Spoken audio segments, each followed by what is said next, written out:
I never expected that buying a peaceful, 40-acre ranch would turn into the most explosive showdown of my life, especially with the one person I had hoped to avoid forever, the HOA's self-appointed queen, Karen. The morning she saw my moving trucks rolling past the neighborhood boundary, her jaw dropped so hard you could almost hear it crack. She marched straight to my gate, red-faced, puffed up, ready to declare some imaginary rule that supposedly gave her control over my land. But here's the thing, my ranch wasn't just outside the HOA, it was miles beyond anything she could ever govern, and that fact drove her absolutely mad. The moment I stepped onto that wide-open property, I felt freedom hit me like a fresh gust of wind. I finally had space, silence, and the kind of life I'd dreamed about for years. No governing board, no complaint slips, no Karen, or so I thought. It didn't take long for her to make her first move. On day one, literally day one, she followed me in her SUV, pretending she was monitoring unusual activity. When I stopped to unlock my temporary gate, she screeched to a halt behind me and leaned out of her window. "I hope you're aware your house color must be approved before painting," she shouted. I just stared at her. "Karen," I said, "this isn't HOA land." She didn't blink. Instead, she pulled out a clipboard. "We'll see about that." That was when I realized she wasn't confused. She was obsessed. She believed that because my driveway touched the edge of the neighborhood road, she had the right to inspect, judge, and control me. The next day, she showed up again, then again. Every time, she had a new rule that must be followed. She even tried to hand me an HOA welcome packet. That's when I decided something had to change. If she wouldn't stay out on her own, I'd make sure she couldn't get in at all. What came next was the moment everything escalated. A single decision that made Karen absolutely explode and finally pushed her over the edge.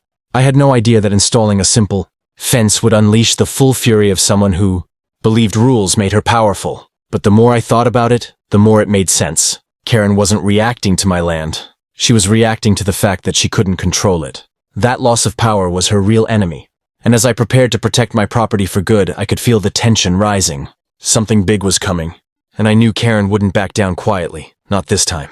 And this was only the beginning of her against me.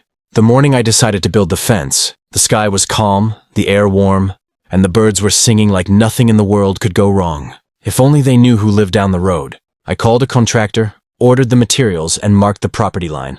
A 10-foot privacy fence, solid, secure, impossible for anyone to peek through, was exactly what I needed. Not because I feared intruders, but because I was done with Karen's surveillance missions. The first truck of lumber arrived, and it took less than 3 minutes for Karen to appear.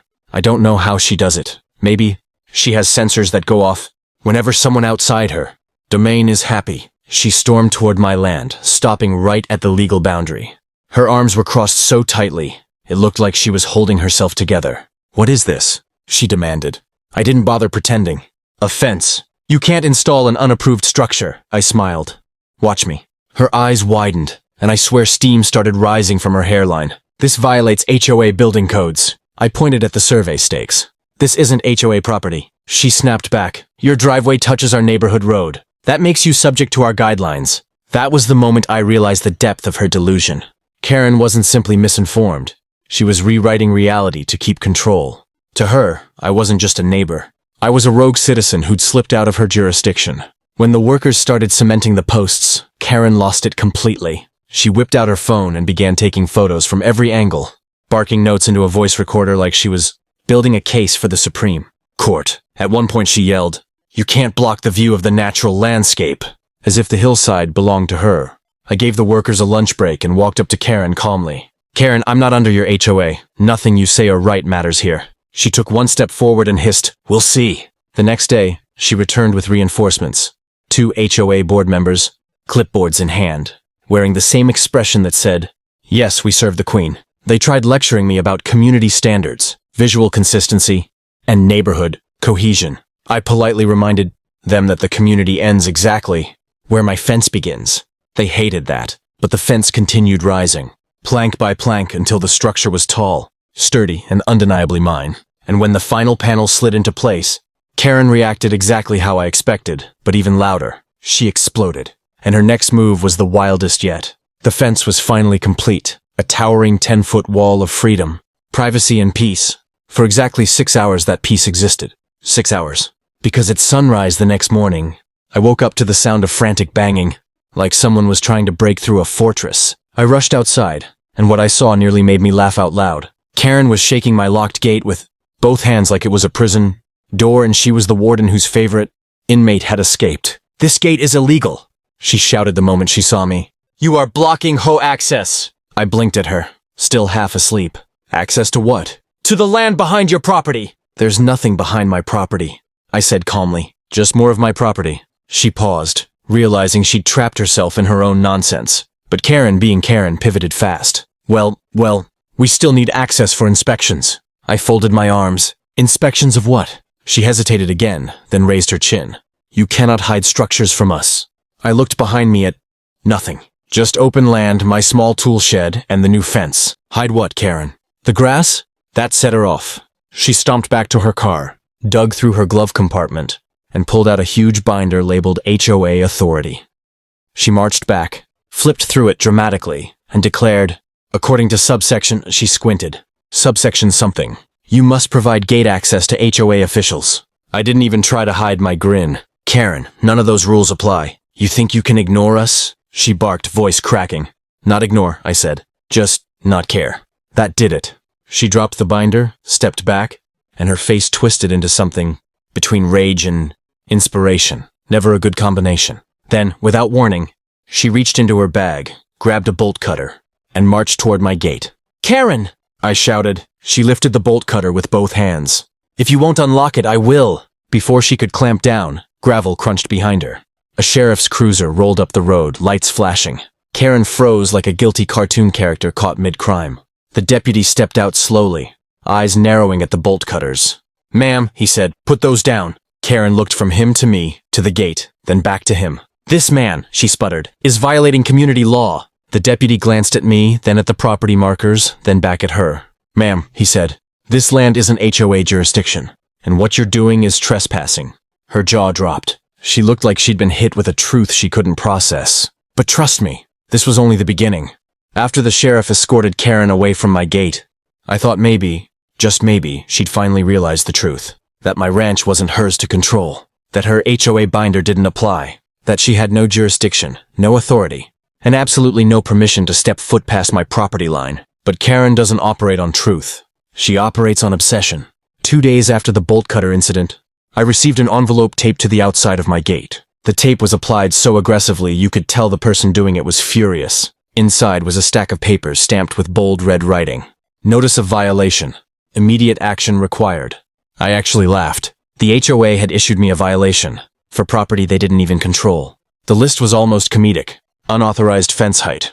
Unauthorized gate installation. Disruption of neighborhood visual harmony. Failure to provide HOA board access to adjacent land. Adjacent land. My land. The audacity was unreal. I called the number on the letter. The HOA president answered, sounding confident and rehearsed. "Ah, yes," he said. "We've been expecting your call. You must comply with the community standards." I replied, "You do realize my land isn't part of your community, right?" There was a long pause. Then he cleared his throat. "Your driveway connects to our neighborhood, which constitutes shared access, and therefore—" "Wrong," I cut in. "My driveway predates your HOA by 20 years. Your neighborhood connects to my road, not the other way around." Another pause. Then he muttered something about reviewing documents and hung up. The next morning, things escalated fast. I saw them before I heard them. 3 HOA board members in neon vests, marching down the road like they were on a mission. Behind them came Karen, armed with her infamous binder and a camera. They stopped just outside my fence, organizing themselves as if preparing for a battlefield negotiation. The HOA president stepped forward and shouted, "We are here to perform an official inspection." I leaned on the gate casually. "No, you're not." Karen shoved past him and yelled, "Open this gate immediately!" I shook my head. "Nope." The president raised a clipboard. "Failure to comply will result in daily fines." "You can find the air if you want," I said. "It still won't apply to me." Karen's face twisted. "You can't block an HOA investigation. You can't investigate land you don't own," I replied. That's when the president tried his biggest power move yet. He announced that the HOA would be filing a formal claim to annex my land into the community. Karen smirked like she'd already won. But what happened next? Oh, they were nowhere near ready for it. When the HOA president announced they were filing to annex my land, Karen looked like she'd just been crowned queen of the neighborhood for life. She stood tall, chin lifted, binder hugged to her chest like a sacred artifact. "Finally," she declared, "we will bring order to this wild property." I almost felt bad for her, almost, because what came next shattered her fantasy in a way she never saw coming. 3 days later, I received a letter, this time not from the HOA, but from the county land office. They'd gotten the HOA's annexation complaint and requested a meeting. I drove to the county building expecting something boring and bureaucratic. What I got instead was pure comedy. A county supervisor sat behind a long desk, glasses resting at the tip of his nose. Next to him was the HOA president, stiff and nervous. And next to him, fidgeting impatiently, was Karen, clutching her binder like it contained nuclear launch codes. The supervisor began by adjusting his glasses. "We've reviewed the HOA request to annex Mr. Walker's property." Karen's smile stretched so wide it looked painful. The supervisor continued, "And we have one very simple response." He flipped the document over and cleared his throat. "Absolutely not." Karen's smile collapsed instantly. "What do you mean, no?" she sputtered. The supervisor leaned forward. "Ma'am, this ranch sits on land-zoned agricultural backcountry. The HOA has zero legal authority to annex it. But his driveway connects to our road," Karen exploded.